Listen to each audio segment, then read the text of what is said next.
This is the story of how I almost became a national champion in Yu-Gi-Oh! 3 years ago in 2019, I ended up losing in the round of 16 of the national tournament of Austria.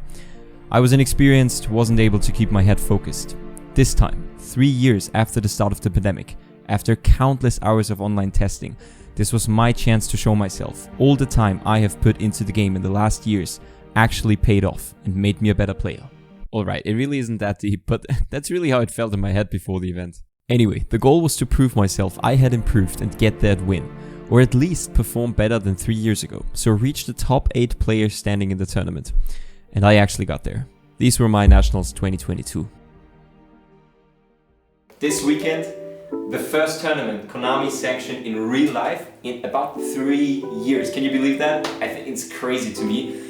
And I'm so excited. This is basically what I've waited for 3 years. And if you know the Austrian community, I don't know if it's like this everywhere around the world, but for us, Nationals almost has more prestige than YCSs. Even though we're a small country, still, you know, everyone wants to be Austrian national champion. I mean, it's a cool title, right? So basically, just preparing. I think we have about 10 minutes left before we have to leave. Have a couple of unfinished packed things here, binder, deck and everything that we have to bring to the tournament. Other than that, I tested a lot with Flo, who you've seen in the last video, of course, where we did a vlog. I have to step over this. Who you've seen in the last vlog. Peter, who is someone new, you're gonna see him in the video very, very soon. And Philip, who's obviously my traveling buddy usually when we go to events, as you already know.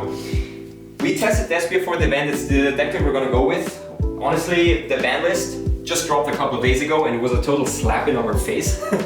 It's going to be interesting to see how the deck is going to perform, especially because we think that everyone's going to be really over-prepared for it. But on the other hand, we don't really know what other deck could be like as good as Despia, you could say.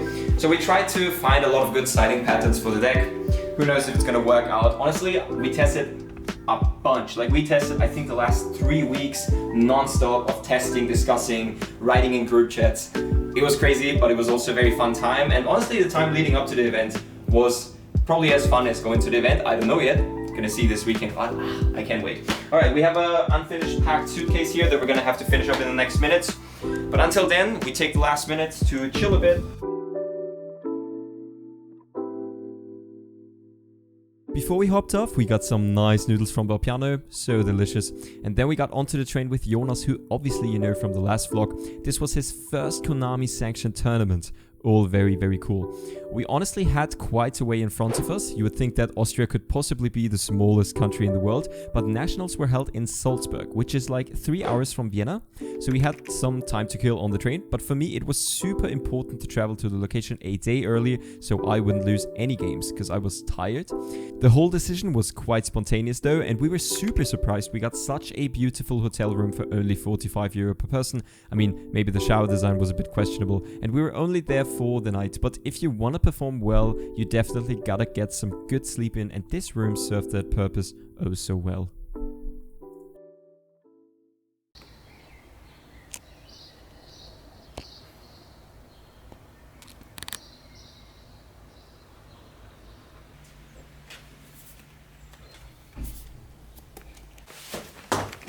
Let's go.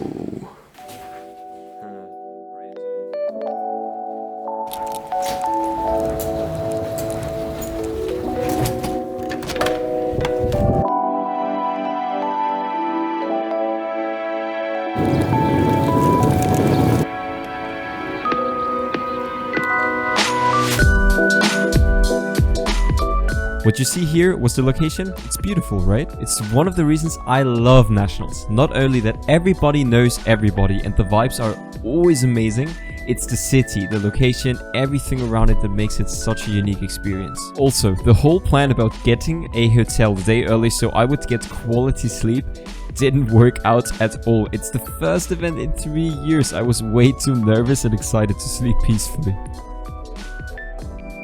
Dude. We just finished round 1. I think that was the craziest round 1 I have ever played in one of those bigger events. Played Eldritch. He had everything. I think he gave me game 3, I went first. He gave me Retaliating Sea, evenly matched, and then on his turn flipped non-fusion area. I had Twin Twister, he changed Judgment, and his last card was Eldritch Engine. And we still won. We won in time, so Not really the proudest way to win, but you know, I think also they could have played it a bit more quickly, so they could have gotten the damage in. But the Eldritch matchup was a matchup that we, in the testing circle, we sort of said, okay, we don't expect as much Eldritch, so we would maybe cut a few cards that would remove back row efficiently, like evenly matched from the side deck. So I'm really glad that we were able to take the first match versus Eldritch, because I feel like in any tournament that you play, you will face those 1 to 2 random Eldritch players, and you really have to win those rounds, because these losses will be the ones that in the end you're gonna say, wow, like I really shouldn't have lost this match. Maybe I could have done something a bit differently. So really glad we took this one. Let's see how the tournament goes. Honestly, the location is awesome. People are awesome. I'm just so hyped to be here. All right, I'll see you guys in a bit. In between rounds, as per usual Yu-Gi-Oh! Event fashion, everyone discussed their matches in the most cluttered way possible. This is Peter, by the way, who I tested with Philip explaining to me thoroughly how he lost to Mystic Mind Burn in round 5. Poor guy. We were 5-0-1 at this point, so a reasonable record. If we won the next 2 rounds, a spot for the top cut was secured. I've got to admit that I was quite nervous in the first matches, but a few rounds into the tournament, I kind of got into the groove of things and started to feel super comfortable. Day 1 is done. We did it. We went 6-0-1, so that makes it a secure spot for the top cut tomorrow, which is going to be a top 16 cut. We were 176 players, I think. And yeah, it went really well. I think all the decisions that we tried to make for the mirror match, it all went off pretty well. We played 4 mirror matches. We played an Eldritch deck, a Flunder deck, and we also played into a Sword Soul deck. And you know, everything worked well. I drew 1 match because I did a slight misplay, which I think I could have ended up winning that match. It was a mirror match, and you know, these turn 3 scenarios, they can be super complicated. But I'm super tired now. We're gonna get something to eat, and then we're gonna go to sleep. And I don't even have to play the 8th round that is gonna be tomorrow, because I am established, or I'm secure for the top cut. So that's something really nice, and I can sleep nicely and calmly into this night. All right. In the meantime, enjoy this view here in Salzburg.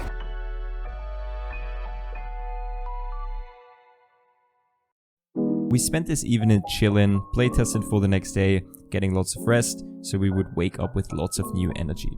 Unfortunately, because I didn't have one of those media passes to film at the event itself, I wasn't able to record footage from the top cut matches I played, so here's a quick rundown of what happened.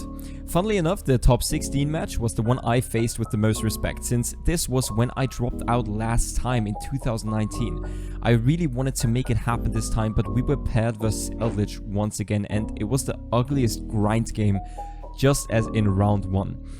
We managed to get out on top and move on to top 8, so that was great. We had to face Flanders now, which was once again not a super favorable matchup, but we miraculously won a game 1 where they went first, giving us D-Shifter, Barrier Statue, M-Pen, Trap Setup and Field Spell. I have no idea how we won that game, and it seemed like they didn't either, and I think it messed a bit with their mind, and we went on to win game 2 as well.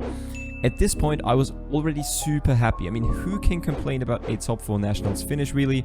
And I think at the end of the day, this mindset cost me the top 4 match, where we unfortunately ended up dropping out. It was an incredibly difficult matchup versus going second Sky Striker with Mystic Mine, which was actually a matchup I had practiced a lot since Jonas took that deck to the tournament as well. So I knew it in and out, but also knew that there will be a scenario where it's simply unwinnable for Despia. I believe there were moments I could have played things a bit differently, but you know, overall, it is what it is, and I'm happy with the result. Like I said, who can really complain about that finish? At least Peter, who played the same decklist that I built for us for the event, managed to win in the finals and is now the new Austrian national champion. Good job, Peter, you really deserve it. For us, it was a cozy ride home. We were obviously all super tired, but as always, just as fulfilled from the weekend. I might not have won the title of national champion this time, but I'm sure next time we'll be back with even more confidence and the will to push all the way to the finals. Until then, if you're interested in the decklist that we played, here's a link to it, and I want to thank Philip especially for occasionally taking the camera to create a few nice shots. Other than that, I hope you loved this little vlog that we did, and I will see you very, very soon. Bye.